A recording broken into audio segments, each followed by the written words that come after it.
According to the National Center for Education and Statistics, in May 2017, children and youth with disabilities. In 2014 to 2015, the number of children ages 3 to 21 receiving special education services was 6.6 million, or 13% of all public school students. And 35% of those 13% had specific learning disabilities. And this is a graph showing the different types of disabilities, and they're served under the Individuals with Disabilities Act. So these students with disabilities face many challenges intellectually and socially. They need extra assistance in their education because of these challenges they face, and they need proper programs to ensure that they receive the proper education that every other student gets. So today I'm going to talk about some of the common challenges they face, specific programs that we can use to help them and implement in schools, and my personal experience with this.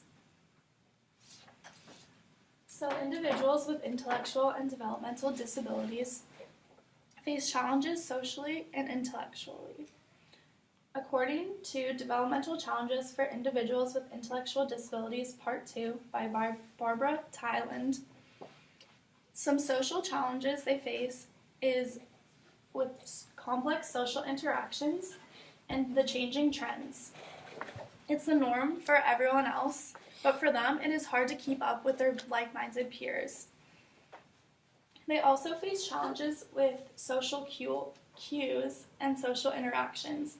They don't pick up on social cues that we can normally pick up on, such as things like sarcasm. It's really hard for them to understand that. According to the Intellectual Disability by the American Speech, Language, and Hearing Association, they have a lot more difficulties understanding that. They also face problems intellectually. According to Project Ideal, intellectual disabilities, they have troubles with intellectual functioning. This includes memory, recall, tasks, and skills, and they oftentimes have lower motivation in their learning. They also learn at a slower level and at a lower academic level than their peers around them. Despite these challenges they face, many are not receiving the proper help they need. According to Public Policy and Legal Advocacy by the ARC, the Individuals with Disability Acts requires that individuals who suffer from intellectual and learning disabilities should be educated with general education students to the maximum extent possible, yet many are isolated and segregated in self-contained classrooms and are not exposed to general education classrooms just like any other student. Programs have been underfunded by the federal government, and there are 40,000 teachers who are teaching special education students who are not fully qualified to teach them. So they need this extra help, and yet they're continually being underfunded and given teachers who are not fully qualified to teach them. So one way that we can fix this problem is through a program that's called peer tutoring.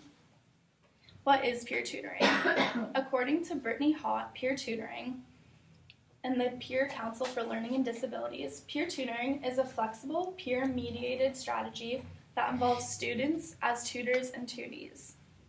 So a general education student will be paired up with a student who has a learning disability, and they can go to their general education classes with them in order to help them with their assignments and their learning. They can help them with academic or behavioral concepts. According to Sylvia Little in Peer Tutor Resources Center,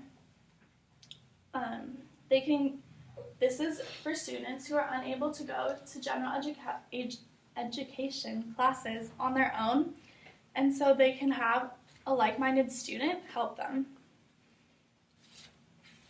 Rebecca Bond, in her article Peer Supports and Inclusive Education and Underutilized Resources, stated, "When children teach children, there is an improvement in student learning.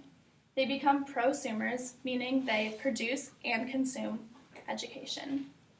Using peer tutors as a support system is an effective intervention socially and educationally And also they are being paired with a student who's a general education student in their school, so they're more likely to be able to interact with them socially and use them as a role model as well as a person to help them with their schooling.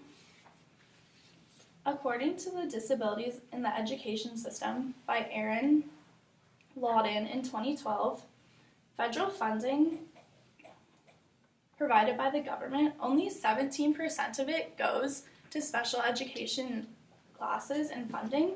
And since 2004, the funding has not increased at all, despite the growing need for it. They need more money for teachers who are actually qualified and for other things such as occupational therapists and physical therapists, and they're not receiving this. So peer tutoring is a good resource to utilize because it doesn't cost excess money, because it is volunteer-based, based on students in the school who sign up to do this. So it's free since it's just students volunteering to help with special education needs. So in my high school, we had a peer tutor program that I worked with all 4 years of my high school. So when I signed up for this, I didn't really know what it was going into it, and I didn't really know what to expect. But I was paired up with a student, her name was Izzy, and she is a year younger than me, and she had an intellectual disability. She had troubles with reading and writing. She could barely read at a first grade level and couldn't write complete sentences on her own.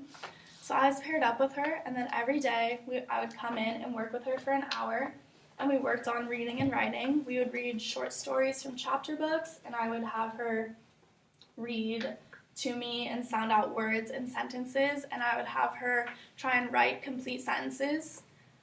In the beginning, it was very difficult at first because patience is very hard because they get frustrated very easily, and oftentimes she did not want to do her work. There was a lot of yelling, sometimes tears, mostly from her, but she was not really into it at first, just would always throw tantrums, how she didn't want to do her work. But I kept working with her every day and eventually got closer with her and created a friendship with her as to I could get her to do her work. And so we worked every single day through the entire school year, and by the end of the school year, she could read an entire chapter book on her own and write multiple sentences by herself. And just seeing how happy she was when she could finally do these things was one of the most rewarding experiences. And knowing I was able to help in her education was so rewarding. And so for both students involved, it's a super rewarding experience because not only did I help her, but she helped me in learning a lot of patience and learning the value in helping others. And it also helped me choose my major. Now I'm a child development major here at Cal Poly, and I'm working towards being an occupational therapist for children with special needs. So working with her really helped me choose what I wanted to do in my life. And not only was I helping her, but she helped me in so many ways. So the need for this is very vital because these students are continually not receiving the education that they deserve. They deserve to be educated just as much as any other general education student. They face extra challenges and they need the extra help. Peer tutoring is a great way to utilize in order for them to get the extra help, and it should be implemented in schools across the nation. It does not cost any extra money and is a very rewarding experience for both people involved. I loved my experience, and I encourage everyone to look into their local schools and see if they have this in their local schools and to get involved and to encourage others around you to get involved with it.